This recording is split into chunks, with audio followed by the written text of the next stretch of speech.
¿qué tal desde la ciudad de Miami? Es un placer tremendo tenerte en sintonía. Soy Orelvis Cabrera. Me puedes escuchar a través de Euforia, la plataforma de radio de Univisión, de 5 a 6 de la tarde en el horario de tráfico, para que puedas sintonizarme y escuchar temas polémicos, temas políticos de actualidad principalmente, que están ocurriendo no solo en Estados Unidos, sino también en gran parte del mundo. También a través de Roku TV, en formato de video, en Fire TV, y por supuesto el saludo para la gente buena dominicana en Nueva York. Estoy en TV Quisqueya una vez a la semana y en Vega TV en la República Dominicana, también en emisión nacional. Hoy te propongo un espacio muy interesante. ¿Por qué interesante? Porque han ocurrido acontecimientos aquí en los Estados Unidos de América con respecto a la libertad de expresión. Hemos visto ataques directamente a la prensa desde la primera administración de Donald Trump en el año 2016. Lo vimos con conflictos con periodistas en conferencia de prensa.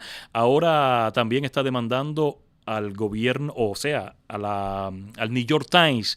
El gobierno de Donald Trump está demandando al New York Times porque, según él, no está diciendo la verdad respecto a su persona y también a su administración.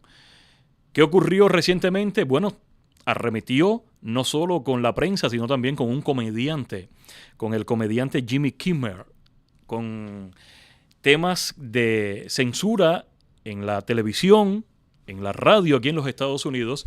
Vamos a conversar y a debatir. Pero traigo un mensaje que me hizo llegar un influencer cubano. Se reconoce en las redes sociales como el Gucci. Tiene más de 70,000 seguidores en todas sus redes sociales. Precisamente yo me comuniqué con él porque veo que él hace un contenido crítico respecto a temas sensibles, principalmente de la administración de Donald Trump, y este fue su mensaje. Vamos a escucharlo y después presento a los invitados y entramos en el debate de frente a frente. Hola Orelvis, primero gracias por la invitación y realmente muy interesante tu pregunta. A ver, primero creo que es importante reconocer que de una parte es casi una reacción instintiva de cualquier ser humano y por ende de un presidente de intentar limitar lo que se dice al respecto de uno, especialmente si es negativo o dañino a la reputación. Digo yo, es normal. Y eso lo comprendieron los padres fundadores perfectamente, especialmente James Madison, quien fue el autor del Bill of Rights y su famosa primera enmienda. Fíjate, Orelvis, que no es la segunda ni la tercera, sino la primera enmienda que dice que la libertad de credo y de expresión no pueden ser limitadas por el gobierno. Esta es la piedra roseta, digo yo, el núcleo sobre el cual se ha construido el experimento democrático norteamericano y sobre el cual, creo yo, ha prosperado y surgido tantos inventos, tantos entrepreneurs y tanta prosperidad se ha creado, atrayendo a las mejores mentes de alrededor del mundo. Aún así, estoy seguro, porque es una actitud humana que durante la historia de este país muchas administraciones han tratado de muchas formas, no siempre públicas, de silenciar a sus detractores en los medios de comunicación, etc. Mira, una de las razones fundamentales, en mi opinión, por la que muchas personas en un inicio abandonaron el Partido Demócrata durante los primeros años allá de Trump fue la cuestión del cancel culture, promovida, si no directamente desde la Casa Blanca, sí por los círculos de poder demócratas, lo que alcanzó su fase culminante, como todos sabemos, durante la pandemia. Yo personalmente estuve a punto de perder todas mis redes. Lo más mínimo podía provocar una suspensión.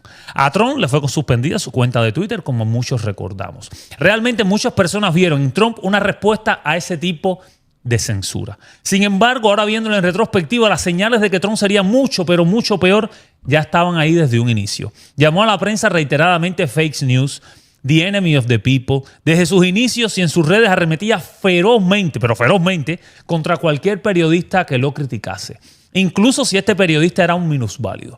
Fue captado por una cámara de Fox News admirando abiertamente a Kim Jong-un.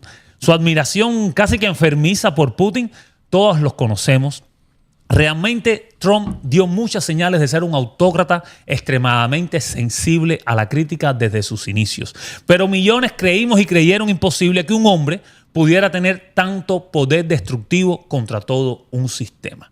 La debacle social y la política del 6 de enero y la consecuente expulsión del entorno MAGA de casi todos los republicanos de carrera con cierta cultura y cierta decencia política, en los años subsiguientes, yo digo, solo vinieron a desatar la verdadera naturaleza de Trump y el mundo MAGA. Esta vez aupada por un círculo interno de personas abiertamente, muchos de ellos fascistas, como Stephen Miller, Steve Bannon, y de personas extremadamente oportunistas dispuestas a apoyar cualquier acción de Trump mientras su administración les dé acceso a la increíble fuente de corrupción y riqueza en que se ha convertido hoy la Casa Blanca.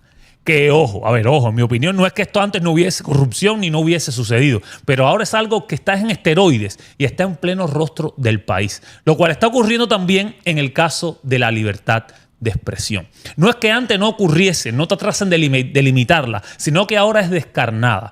En mi opinión, lo que está ocurriendo es una estrategia bien dirigida de llevar a cabo una purga en los medios con un aumento del control de la administración sobre todo lo que se dice en el país. Lo tienes en los ejemplos desde la eliminación de fondos de PBS hasta las múltiples demandas legales de Trump a CBS que llevaron a la cancelación del show de Stephen Colbert, las amenazas del FCC que dieron al traste con el despido de Kimmel en ABC, las amenazas descarnadas de Trump sugiriendo que X o Y presentador deben ser despedidos. Miren, les digo, no será dentro de mucho que comiencen a poner presión sobre las compañías como Meta, X y TikTok. Especialmente ahora, mira, que TikTok parece ser adquirida por Oracle, cuyo dueño, Larry Ellison, tiene grandes lazos con Trump. En fin, que yo pienso, mi opinión es que el objetivo de esta administración es clarísimo y es de tendencias autocráticas, es limitar al máximo la libertad de expresión, de manera que con el tiempo puedan controlar la narrativa política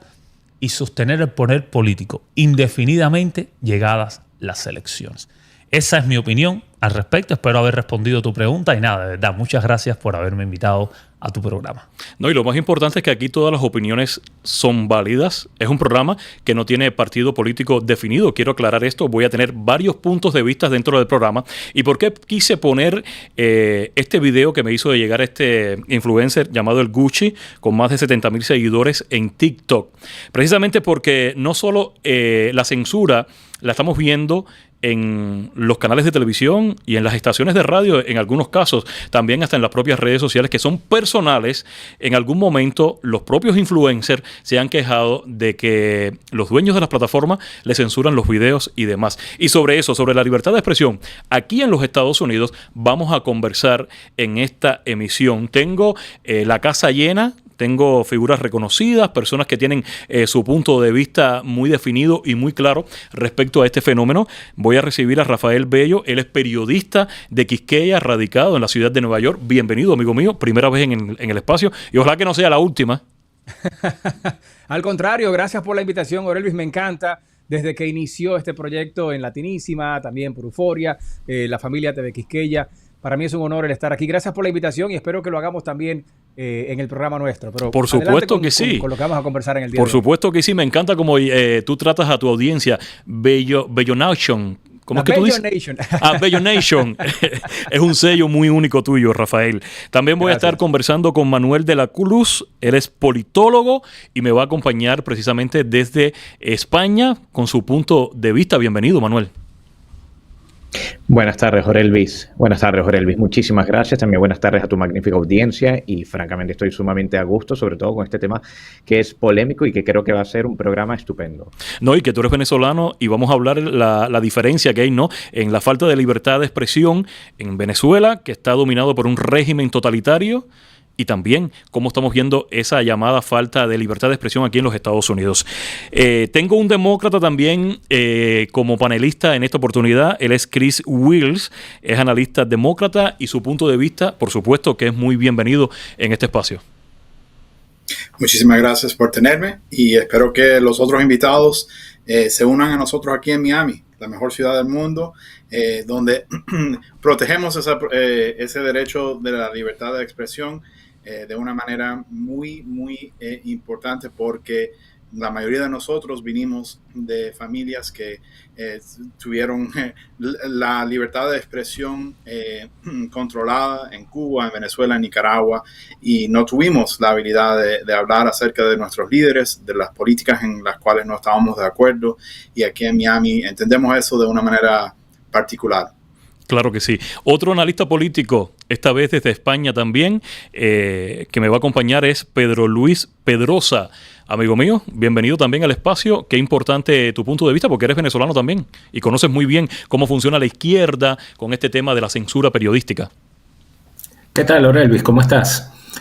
Nada más con lo que escuché, creo que ya va a estar calentico el asunto, así que... Y sobre la base de respeto, por supuesto, porque el espacio es para debatir y escuchar todos los puntos de vista. Vamos a comenzar entonces con el periodista de TV Quisqueya, periodista radicado en la ciudad de Nueva York, Rafael Bello. Y la primera pregunta que tengo para ti, Bello, es la siguiente. ¿Cómo se está manejando el trabajo periodístico en los tiempos de Donald Trump aquí en los Estados Unidos? Me parece que con cierta cautela, aunque también con cierta confianza, en las fundaciones, ¿no? En los cimientos democráticos de este país. Nosotros todos los que estamos en este panel, en el que aceptamos tu invitación maravillosa, hemos vivido, o nuestros familiares han vivido, la censura, hemos vivido el autoritarismo. Veo que el autoritarismo, y es algo que pienso y he discutido mucho en el programa, es que no tiene necesariamente una ideología política, porque hemos visto el abuso y la censura tanto en lo que se pudiera considerar como derecha o izquierda, cosa que nació hace muchos años y que a mí particularmente no define el escenario o el estadio político. Lo que estoy viendo en el periodismo hoy día es que lo vimos anoche con Jimmy Kimmel, que no es un periodismo, es una sátira política. Estamos viendo que hay muchos que están teniendo cuidado, hay diarios que están teniendo cuidado para publicar, hay otros que han dicho sencillamente demándame si quieres o si puedes, le han dicho a Donald Trump. Entonces estamos ante una situación posiblemente que no recordaba este país, si acaso se vivió en aquellos años, en donde por momentos McCarthy y esa época en los 50, por momentos hubo persecución política o étnica en los Estados Unidos, y están algunos recordando esos tiempos, otros nunca habían vivido lo que hemos vivido los dominicanos cuando Trujillo por 31 años, lo que vive Cuba, lo que vive Venezuela, lo que vive Nicaragua, pero también lo que viven otras o vivieron otros, ya sea de derecha o de izquierda, como es el caso de Alemania o Italia. Interesante, y quiero hablar ahora con Pedro Luis Pedrosa. Él está en España, es analista político, y la pregunta que tengo para usted, Pedro, es la siguiente. Nosotros los latinoamericanos que venimos de regímenes totalitarios como el de Cuba, Venezuela y Nicaragua, siempre nos quejamos que salimos de nuestros países precisamente porque no tenemos libertad de expresión, no hay libertad de prensa y hay una dictadura. Desde tu visión, que estás en España y estás viendo a través de la prensa fundamentalmente lo que ha ocurrido aquí en los Estados Unidos, ¿qué lectura tú tienes con lo que está pasando con estos ataques, por llamarlo de alguna manera, que han venido de la administración, no solo en esta parte del gobierno en este año, sino también desde el año 2016, que se ha enfrentado públicamente a Donald Trump, a periodistas en ruedas de prensa? ¿Cómo tú lo ves? ¿Cómo tú lo miras viniendo de un régimen totalitario como el de Venezuela y que está fuera de Estados Unidos? ¿Cuántos periodistas están presos en Estados Unidos? ¿Cuántos? Dime, hay 1, 2, 5. Hasta donde yo sé, el New York Times publicó algo que Trump piensa que es mentira. De modo que, siendo un ciudadano común o el presidente de los Estados Unidos, puede demandar a quien sea por mentir sobre él. Sea quien sea presidente, sea senador, sea lo que sea. Entonces, ¿para qué usamos la libertad de expresión? Para difamar. Porque lo que nadie habla es cuando la censura la impone el aparato del Estado, que fue la cultura de la cancelación. Nadie puede decir que un hombre es un hombre y una mujer es una mujer. ¿Por qué? Porque era una política de Estado. Aquí en España se vive. Aquí no se puede rezar frente a un abortorio. Te llevan preso. Preso. Sí, tú te paras a rezar el rosario frente a un centro abortorio y te llevan preso. Entonces, a mí, mira, y cuando alguien arranca diciendo fulano de tal es fascista, se trata de Trump, se trata de Víctor Orbán, yo no tengo más que decir, o sea, yo no quiero insultar a nadie, pero yo describo, esto es un ignorante, o sea, es un ignorante, no sabe lo que es entonces, claro, ¿qué pasa? La izquierda siempre tiene la ventaja de el uso del lenguaje. Entonces, claro, te señalan, te etiquetan y luego la censura puede venir en dos vías. O es el aparato del Estado que a través de una ley te impone no puedes decir tal cosa, o es que tú mismo te autocensuras. Entonces, ¿para qué se usa la libertad de expresión? Claro, la libertad de expresión es para ir contra el poder, no para mentir. Porque hasta donde yo sé, Si alguien dice de mí algo que es falso, yo tengo el derecho y la obligación de demandar a esa persona. En Venezuela se llamaba difamación e injurias, aquí se llama daños contra el honor y la moral. Entonces, ¿para qué? ¿Qué pasa? Miren, yo no vi a nadie chillando cuando despidieron a Tucker Carlson. Que no, que fue Fox. No sé si fue Fox o no sé si hubo presiones más discretas por parte de la administración. Yo no vi a nadie llorando. Yo no vi a nadie pataleando cuando la señora Clinton, cuando Madonna, cuando Johnny Depp, cuando la senadora Warren hacían alusiones directas a que había que matar, a que había que asesinar. Yo no vi a nadie chillando cuando salió un artista muy infeliz con una cabeza ensangrentada de Donald Trump en su cuenta de Twitter. Entonces parece que la libertad de expresión es buena para unos y es mala para otros. No, y yo le apuntaría un poco, yo también le apuntaría a ese punto suyo. Y quiero aclarar, sí. Esto no es un apoyo explícito ni tácito a lo que está haciendo Donald Trump. La denuncia contra el New York Times es porque el New York Times publica una carta que él dice que no es de él. Él está en Mar-a-Lago, fuera del cargo, o está en la Casa Blanca y tiene el derecho de denunciar ese diario. Ya en un tribunal se verá si la carta era cierta o si era falsa. Pero sabes que uno de los motivos de lo que está ocurriendo hoy en Estados Unidos, por eso vemos este tipo de manifestación, tanto de los demócratas como de los republicanos, la polarización política que tiene ambos partidos, o sea, el Congreso, el Senado de este país, para nadie es un secreto, que políticamente está muy dividido. Hay una tendencia trumpista, hay una tendencia conservadora y otra tendencia demócrata. Todos se tiran. Los demócratas dicen que los magas son fascistas, los magas dicen que los demócratas son globalistas, comunistas, en fin. Y la polarización le está haciendo mucho daño a esta nación. Y eso lo está aprovechando los enemigos históricos de esta nación, como Rusia, China y hasta el propio Irán. Voy a pasar rápidamente entonces con el analista demócrata, Chris Wills. Y la pregunta que tengo para usted, analista, es la siguiente. ¿Qué significa para la libertad de expresión aquí en los Estados Unidos esta demanda del presidente Donald Trump contra este medio de prensa, el New York Times, según su lectura? Es lo que ha representado esta presidencia desde el 20 de enero.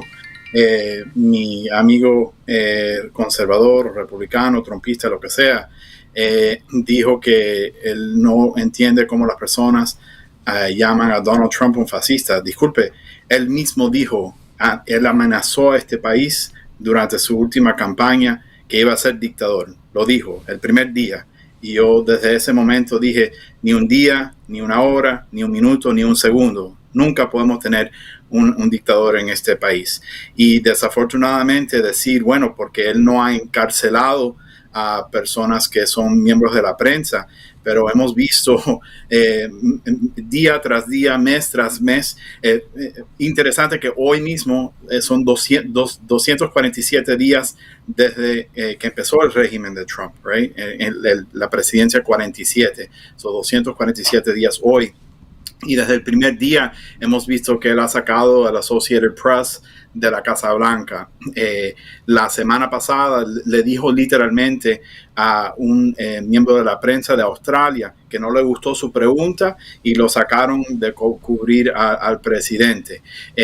Y la diferencia entre lo que ha pasado con compañías privadas que han sacado a personas irresponsables como Tucker Carlson, que literalmente están compartiendo mentiras constantemente a través de sus redes, alzando a otros dictadores como Vladimir Putin, como le gusta hacer mucho Tucker Carlson. La diferencia entre eso y ahora es que ahora tenemos no solo al presidente, pero al el líder de la FCC, el Federal Communications Commission, donde literalmente ellos están amenazando la fuerza del gobierno en contra de nuestros derechos de la primera enmienda. Y me interesa mucho que mis amigos republicanos, que no se dan cuenta que yo era antes republicano, orgullosamente hoy soy demócrata, que están argumentando cosas tan ridículas, porque la realidad es que la primera enmienda es la primera por una razón,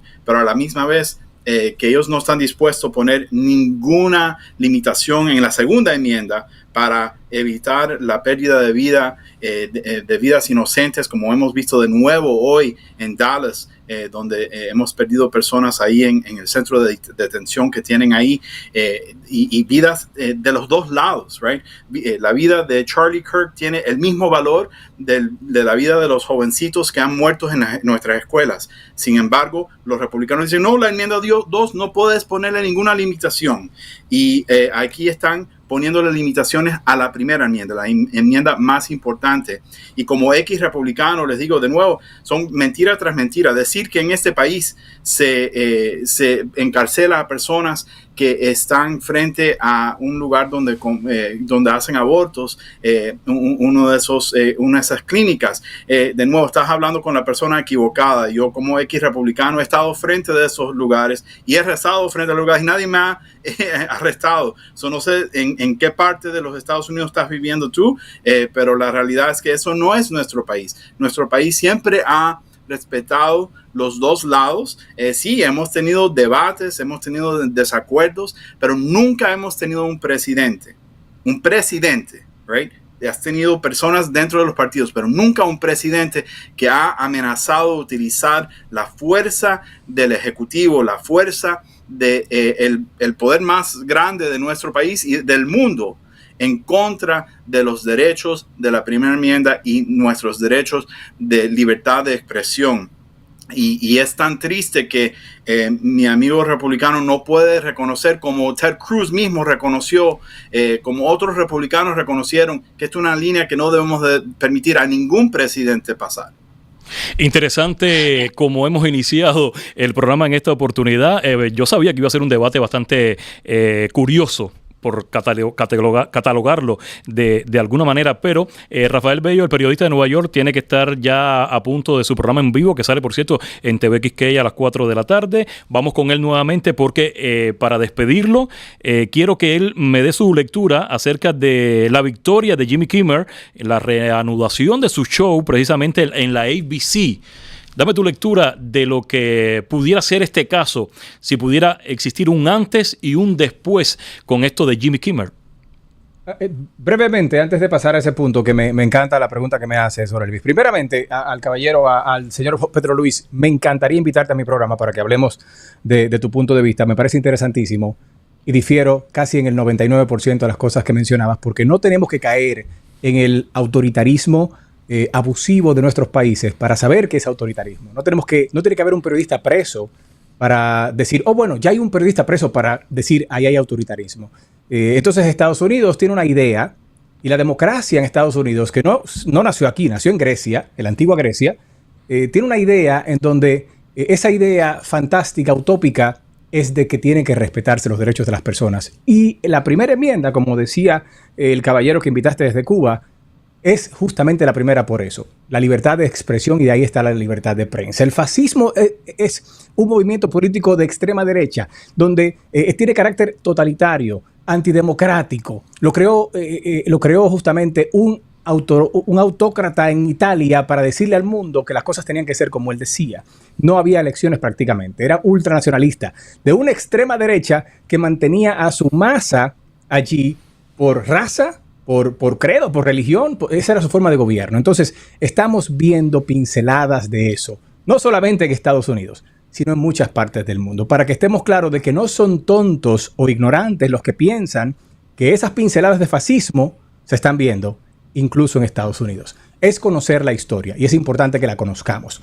Volviendo a Jimmy Kimmel, querido Orelvis, me parece un triunfo espectacular. Me parece un triunfo que va también, que viene con un trago amargo, porque todavía estamos viendo empresas que tienen todo el derecho de hacerlo, pero podrían estar en violación de contrato, que no están distribuyendo el programa de Jimmy Kimmel, dígase Nexstar y Sinclair, porque tienen lazos con la FCC, porque tienen necesidades de hacer transacciones multibillonarias para poder tener la licencia o esas fusiones que quieren hacer, como es el caso de Nexstar con Tecna. Pero Jimmy Kimmel le mostró al mundo que no tiene por qué desdoblarse, que no tiene por qué cambiar su discurso, que no tiene por qué contratar escritores más conservadores, como dijo un analista republicano en uno de los canales de televisión aquí en Estados Unidos, no recuerdo si fue en CNN o en cuál fue, que no hay que sencillamente cambiar tu línea de pensamiento. Por eso no estás en Venezuela, querido Pedro Luis, porque no te permiten eso. Por eso estás en España, pero si criticas el sistema español, tienes la oportunidad de buscar otro sistema que se parezca más a esa democracia y a esa libertad que todos buscamos. Yo la busqué en este país. Muchos la estamos buscando en esta nación, dígase Estados Unidos, porque la idea de Estados Unidos de Norteamérica es justamente eso, donde un Jimmy Kimmel no tiene por qué agradarle al presidente, pero la libertad de que existan programas como el de él, como él mismo dijo en su monólogo, es lo que hace de este país lo que es. Esa libertad o esas libertades que no caen en el libertinaje, porque la libertad de expresión cae también en el extremo cuando tú difamas. Aquí existen también las leyes de difamación. Ahora, a una persona pública, al presidente de los Estados Unidos, a menos que sean datos incorrectos, New York Times va a tener que probar eso. Pero ¿quién ha mentido más que Donald Trump? Más de 35,000 mentiras en su primer mandato. Entonces, si vamos a hablar de personas que mienten, por favor no utilicemos una demanda de Donald Trump como ejemplo de una supuesta difamación en su contra. Jimmy Kimmel para mí merece todo el aplauso de los conservadores, lo mereció, de los centristas, de los de la izquierda, como le llaman, desde esa izquierda de Francia que nació hace más de 150 años. Jimmy Kimmel le demostró al mundo que puede mantener sus propios valores, su visión de la vida y seguir su discurso con respeto como lo ha hecho y tener la libertad de hacerlo en un país de las libertades. Ya me voy casi a la pausa, pero me gustaría, antes de que Rafael Bello abandone la sala de Zoom, que escuchar el punto de vista de Pedro Luis Pedrosa, analista político que está radicado en España, donde Bello precisamente habló directamente con él. Te escucho, Pedro. Es que es gracioso, ¿no? Porque Benito Mussolini, fundador del movimiento fascista, proviene del socialismo. Y el movimiento, todo eso que llaman, cuando a mí me da ultraderecha, explíquenme qué es la ultraderecha, porque la ultraderecha sería Dios y corona. De verdad, miren, el primer paso para debatir es conceptualizar. Entonces, llámenlo autoritarismo, llámenlo como les dé la gana, pero no lo llamen fascismo, no lo llamen ultraderecha, no tienen prostituta idea de lo que están hablando, por el amor de Dios. Y el otro fascismo, señor... Pedro Luis, ¿quién no inventó el término fascismo? ¿Fuiste tú? ¿Fui yo? Tiene una definición propia. El fascismo, Mussolini fue quien se encargó. ¿Qué se inventó? Viene de la fascia. Porque lo sacaron del Partido Socialista Italiano. Fue director del diario Avanti de Italia. El diario Dil Popolo. Era un socialista confeso. Pero el estilo de gobernar de Mussolini fue el que creó el fascismo. Estimado amigo, ¿cuál es el concepto de fascismo? Dígamelo. Dime tú cuál es. Yo te lo dije ya cuál es. No, autoritarismo. No, el mantener una raza pura, o sea, se ha definido en base al estilo de gobierno de Mussolini, porque el fascismo no es una ideología. No, eso es mentira. El fascismo se resume... Según tú es mentira. No, en tu opinión es mentira. Según el creador del fascismo, Benito Mussolini, y mira, hay una persona mucho más preparada en historia de las ideas políticas aquí, que es Manuel de la Cruz, paisano mío. Adelante con él, entonces. Ojalá te retires antes porque vas a pasar vergüenza con él. Pero pasando vergüenza estás tú, hermano.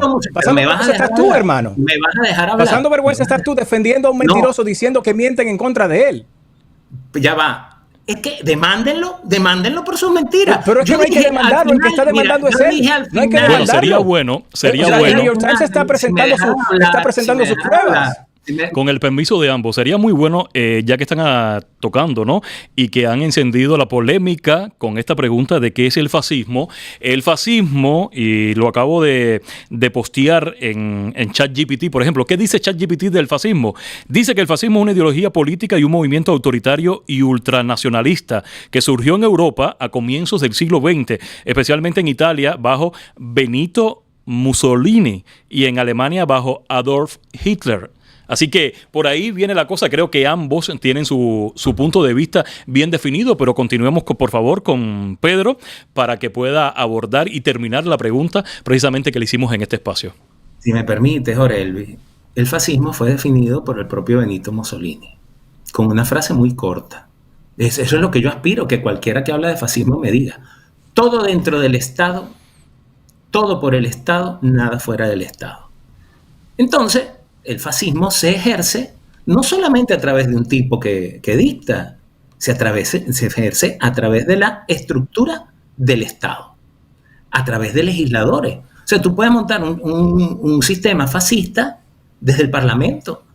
¿Por qué? Porque todo dentro del Estado, nada fuera del Estado. Lo dijo Benito Mussolini. Entonces, cuando hablan y se ponen románticos, que sea autoritario, que sea antidemocrático, que si no sé qué, léanse a Hans Hermann Hoppe, que es un liberal, y habla de la democracia, el Dios que fracasó. ¿Y por qué fracasa? Por gente que no sabe conceptualizar, que no sabe definir las cosas. Yo he dicho al final de mi intervención, no es un apoyo explícito a lo que está haciendo Trump, pero todo ciudadano que se siente difamado tiene derecho a demandar esa difamación y le tocará al juzgado, como ha dicho mi amigo desde allá desde Nueva York, determinar si el periódico publicó algo cierto o algo falso. Esas son las garantías que tiene. Pero entonces, ¿para qué usamos la libertad de expresión? Insisto, no vi a nadie llorando cuando vi todas estas muestras de verdadero odio, de instigación a la violencia, más que odio, de instigación a la violencia, porque esa es otra. Yo, venezolano, ¿verdad? Yo odio profundamente a la gente que destruyó mi país. Otra cosa es lo que yo haga con mi odio. Entonces nos quieren hacer planos. No sientas, no ames, no odies, no rías, no te enojes. Eso es lo que buscan. Entonces cuando eran ellos los que estaban, los que señalaban y los que se han dedicado a hablar de fascismo, de ultraderecha y de todas esas cosas que no existen en el mundo contemporáneo, entonces sí, ellos podían decir lo que les diera la gana. Y a mí el señor Jimmy Kimmel, de verdad, o sea, hacer lo que hizo en torno a un asesinato, y yo tengo mi propia teoría sobre ese asesinato, pero no es tema de este programa, es cuando menos ruin. O sea, ustedes que son tan tolerantes, el otro que está allá, mire, yo vivo en España. Aquí en España, si usted se para a rezar frente a un abortorio, se lo voy a dejar claro, en España, en la ciudad de Madrid, si usted se para a rezar frente a un abortorio, se lo lleva la policía, como lo están haciendo en Inglaterra. Entonces, la cuestión es que la salsa que es buena para el pavo es buena para la pava también, decimos en Venezuela. Entonces, déjenme sus lloraderas, ¿verdad? Déjenme sus lloraderas, porque los otros gobiernos, no, dejen sus lloraderas. Llorando estás tú, y de hecho no es el otro, se llama Chris Willis. Ten la decencia de escribir los nombres de las personas que te acompañamos en este panel. Se llama Chris Willis, está en Miami, es analista. Ten la deferencia que todo requiere. No es lloradera. Llorando estás tú diciendo, pero cuando aquellos decían, ¿aquellos quiénes? Tú eres el divisor, de hecho, estoy viendo. Tú eres parte de la división, porque no es ellos versus nosotros, estimado Pedro Luis. Es un asunto de derechos que son colectivos. Entonces, cualquier persona que tenga un discurso de odio debe llamársele como tal. Pero también tenemos que comparar las manzanas con manzanas, no manzanas con tomates, y parece que a veces no encuentras la diferencia entre los dos, porque una cosa es la libertad de expresión en España y notoriamente una cosa es el discurso y la libertad de expresión en Estados Unidos, en donde la primera enmienda incluye el discurso de odio, para bien o para mal. Yo no estoy de acuerdo con eso, pero eso es Rafael Emilio Bello Castro que no está de acuerdo con eso, porque el discurso de odio debería ser de odio. Ahora bien, en este país es permitido, y así como se le permite a Donald Trump decirle fascista a Kamala Harris o comunista siendo mentira, no soy pro Kamala Harris o anti Kamala Harris, pero alguien que conoce el comunismo, como el caballero que está enfrente a nosotros, que es cubano, y ha visto que el comunismo ni siquiera se ha implementado en el mundo jamás, porque el comunismo es una idea fantástica de que todo el mundo tenga. O sea, ahora tú vas a decir que Mussolini era comunista porque era todo dentro del Estado. No se ha implementado. Entonces, no me digas a mí que la libertad de expresión no aplicaba cuando estaban ellos, como dices tú, en el gobierno y decían esto contra Trump, o tenían estos atentados, o ponían una cabeza. A esa persona lo protege la primera enmienda. Que no está bien, no está bien. Pero aquí se llama Constitución y tiene libertades que puedes estar no de acuerdo, puedes estar de acuerdo y aún así se respeta. Entonces está bien. Entonces, perfecto. ¿Cómo me dijiste que esto? El tema es que no tengo claro los nombres. Primera vez que me encuentro con ustedes. Yo no estoy apuntando, no es que no. Bueno, yo les quiero propongo a todos los mira, panelistas aquí en el espacio algo muy me permite interesante para responder, y es, con el permiso, Pedro, de usted, por favor, discúlpeme, les propongo a todos ir a un corte comercial porque realmente los ánimos están bastante cardeados y regresamos, aún me queda un invitado por presentar, así que ustedes no se aparten. Rafael, a ti te estoy despidiendo porque sé que estás en compromisos de trabajo, estás preparando tu programa en vivo ahora mismo para TV Quisqueya. Fue un placer haberte acompañado, o sea, haber conversado contigo, haber escuchado tu punto de vista, y los micrófonos y las puertas de Frente a Frente quedan abiertas para otras oportunidades. Un abrazo. La invitación a Pedro Luis para que podamos terminar el debate en The Rafael Bello Show, que es de esta familia también, de La Tenísima y TV Quisqueya. Un abrazo a todos y gracias por la oportunidad.